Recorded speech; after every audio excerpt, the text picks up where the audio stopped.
అది దేవునికి విరుద్ధమని నువ్వు విడిచిపెట్టావో, మళ్ళా తిరిగి దాన్ని ఏం చేయకూడదు, నువ్వు నీ జీవితంలో తిరిగి తెచ్చుకుంటే నీకే శ్రమ, నీకే శాపం, అది నీ జీవితమే పాడైపోతుంది. దేవుడు అన్నాడు అది వద్దు మీకు. ఎరుకోని జయించారు, చాలా గొప్ప విషయం అది. అందులో ఉన్నటువంటి శాపగ్రస్తమైంది ఇది కూడా మీకు అనవసరమైన తెచ్చిపెట్టుకున్నాడు ఆకారం ఏం చేశాడు, అనవసరమైంది తెచ్చిపెట్టుకున్నాడు. ప్రియమైన దేవుని బిడ్డలారా, చాలాసార్లు దేవుడికి విరుద్ధమైనవి, అనవసరమైనవి మనం ఏం చేస్తాం చెప్పండి, పాటిస్తూ ఉన్నాం. దేవుడికి విరుద్ధమైనవి, అనవసరమైనవి మనం ఏం చేస్తూ ఉన్నాం, పాటిస్తూ ఉన్నాం. ప్రియమైన దేవుని బిడ్డలారా, ఈ లోకంలో చాలా పండుగలు ఉంటాయి, అవి మనం కూడా పాటించేస్తూ ఉంటాం.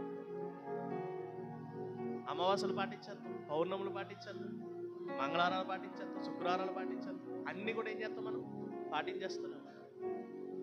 అనవసరమైనది దేవుడు ఒకటే అన్నాడు, ప్రతి దినము ఇది మంచిది అన్నాడు. దేవునికి స్తోత్రం కలుగును.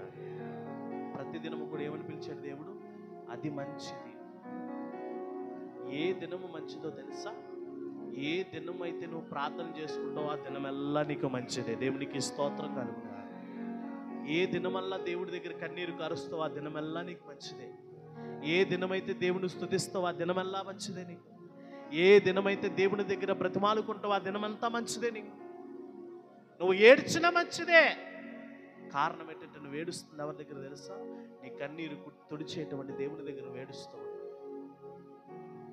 కన్నీరు తుడవలేనటువంటి రాయి అయితే మాత్రం కాదు ఆయన. నీ మనసును అర్థం చేసుకోలేనటువంటి బండరాడైతే మాత్రం కాదు ఆయన. నీ జీవితాన్ని అర్థం చేసుకోలేనటువంటి ఒక విగ్రహారాధన అయితే మాత్రము కాదు ఆయన. ఆయన సజీవుడు. దేవునికి స్తోత్రం చెప్తాం. నా బైబిల్ చెప్తుంది, సజీవులు సజీవులే కదా నిన్ను ఆరాధిస్తారు. ఈరోజు మనం ఆరాధిస్తున్న దేవుడు సజీవుడు. ఆ సజీవమైన దేవుడు చెప్పాడు, ఇది నీకు అనవసరం అని. దాని జోలికి నువ్వు వెళ్ళకు, అది నీకు అనవసరం, దానివల్ల నీకు ఉపయోగం లేదని అర్థం. ఆ అనవసరమైనది దాచిపెట్టుకుంటే నీకు వచ్చే ఆశీర్వాదాలు కూడా పోగొట్టుకుంటావని అర్థం. అనవసరమైన దాచిపెట్టుకుంటే ఏం పోగొట్టుకుంటావు? ఆశీర్వాదాలు కూడా పోగొట్టుకుంటావని అర్థం. ఈరోజు ప్రియమైన దేవుని బిడ్డలారా, ఆకాను దగ్గర ఉన్నటువంటి 4వ లక్షణం ఏంటో తెలుసా? అనవసరమైన తెచ్చుకుని అందరికీ కూడా శిక్షను విధించేవాడైపోయాడు.